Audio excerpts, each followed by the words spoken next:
What's going on today, YouTube? Today I present to you Sniping 101. Everything you need to know to get better at sniping the warzone. Hope you enjoy. I like to use the car. It's quite an aggressive sniper rifle. Now, I've experimented a bunch with different attachments, but this is what you want to go with. For me, the biggest mistake that people make is they use the sport comb instead of the precision comb. And trust me, I've had a lot of friends come to me about this. I've told them to change it and the sniping's gone up loads.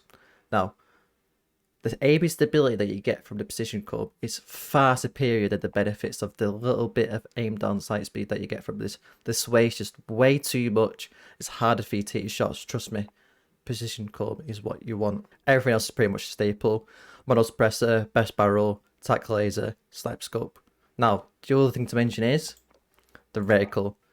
This is preference, but for me, the cover shot is the cleanest one, where you can see as much as possible whilst you aim down sight. Now, if we was to talk about support sniper builds, there's a bunch of different weapons you could use right now. The meta's in a really good place where everything's quite balanced. I like the AK. This is my AK build currently. It's pretty clean, it's pretty good. You could also use something like the Ram 7.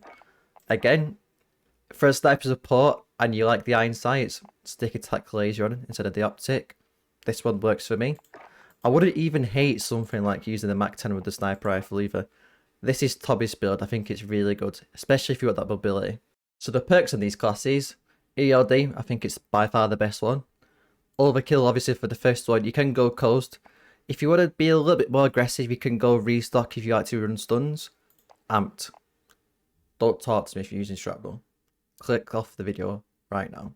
Amped is ridiculously important. It's probably the most important perk out of any of these. The fastest weapon swap. When you're talking about milliseconds in terms of time to kill with killing someone, the milliseconds difference it takes for you to swap weapons, all this stuff, the timing is crucial. So something else to keep in mind is your sensitivity. I quite like to use a high sensitivity, and the reason is you're sniping. Generally people are going to be far away, so the odds of you centering to the point where you're already on the skull when you zoomed in is very low. So a high sense means you can drag scope quickly, get the kill as soon as possible. So let's talk about the next thing, which is practice. Practice, practice, practice. I like to practice against bots in multiplayer. Now, I know it might seem a bit sad, but these are the things you have to do to get better. The number one thing that's important with sniping is accuracy. And how do you get more accurate? More repetitions. In Warzone, the number of repetitions you're going to do is very minimal. But I could jump into bots, multiplayer, I can get hundreds and hundreds of kills in a very short amount of time. Those repetitions, that muscle memory, that's what's important. Consider this multiplayer to be revision and Warzone to be the exam. That's how important it is. I'm going to write down a list of all the important settings you want to have on. If you want to pause the screen, they're going to be here now.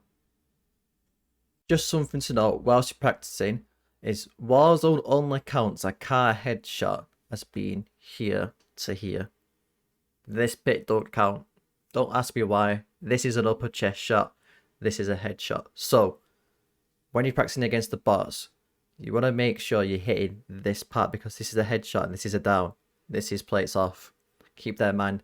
That's why I've got the health as it is. Now let's talk about your role as a sniper on the team. Let's say you're playing quads, duos, trios. It doesn't really matter. Your job is to get the first down. Your job is to initiate the fight. So, let's say your buddies are running up on a team with ARs. They shouldn't start shooting that team. It should be you to initiate the fight. Now, their job is to go there, ping them, let you know what. Get the down. Nice. Where's this guy? In quads, you get the first down to 3v4. All of a sudden, you have the advantage. You have the momentum into the fight. It's important that your teammates don't start shooting first, especially if you're using ARs. Even if it's an AMAX, it's a really good weapon. You get a few hit markers. That team knows where you are. All of a sudden, all advantage is lost. So if you're my teammates out there, listen up. So you've got the first down, it's a 3v4, it's a 1v2, whatever it is. It's your job to switch weapon and get nice and aggressive. Get in there. Use the short range weapon, help your boys out. There's no point in it being a 3v4, then you're out of the middle of nowhere. It's a 3v3 then essentially. If you're not able to contribute after that, it's pointless. With all this being said, I hope you enjoyed the video, I hope you learned something new, and I'll see you all next time.